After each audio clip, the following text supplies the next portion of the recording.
नमस्कार मंडळी, आज बनवूया सिंहगडावरची खेकडा भजी। त्यासाठी कांदा उभा लांब पातळ चिरून घेतलेला आहे। त्यामध्ये चवीनुसार मीठ घालून घ्यायचं आहे। 1 चमचा ओवा घालून घेतला। मिरचीचे तुकडे घालून घ्यायचे आहेत। त्यानंतर हळद घालून घेतली। 1 चमचा लाल तिखट घालायचं आहे। भरपूर सारी कोथिंबीर घालून घेतलेली आहे आणि या कांद्याला छान पाणी सुटेपर्यंत एकत्र करून घ्यायचं। 5 मिनिटं असंच ठेवायचं। त्यानंतर 2 चमचे तांदळाचं पीठ घालायचं आहे। साधारण अर्धा कप इतकं मी बेसन पीठ घातलेलं आहे। सगळं व्यवस्थित असं याला लावून घ्यायचं आहे। अगदी 1 चमचा पाणी यामध्ये घालून घेतलेलं आहे आणि ही भजी छान खुसखुशीत व्हावी यासाठी यामध्ये 1 चमचा तेलाचं मोहन घालून घ्यायचं आहे।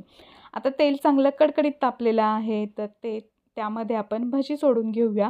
हाताला पीठ चिटकत असेल तर भजी सोडताना पाण्यामध्ये हात बुडवायचा आहे आणि अशा पद्धतीने भजी सोडून घेतलेल्या आहेत। छान सोनेरी रंग येईपर्यंत कुरकुरीत होईपर्यंत आपल्याला हे तळून घ्यायचं आहे। तर इथे तुम्ही पाहू शकता मस्त या भजींना खेकड्याचा आकार आलेला आहे। तर अशा पद्धतीचे आपले हे खेकडा भजी तयार झालेले आहेत।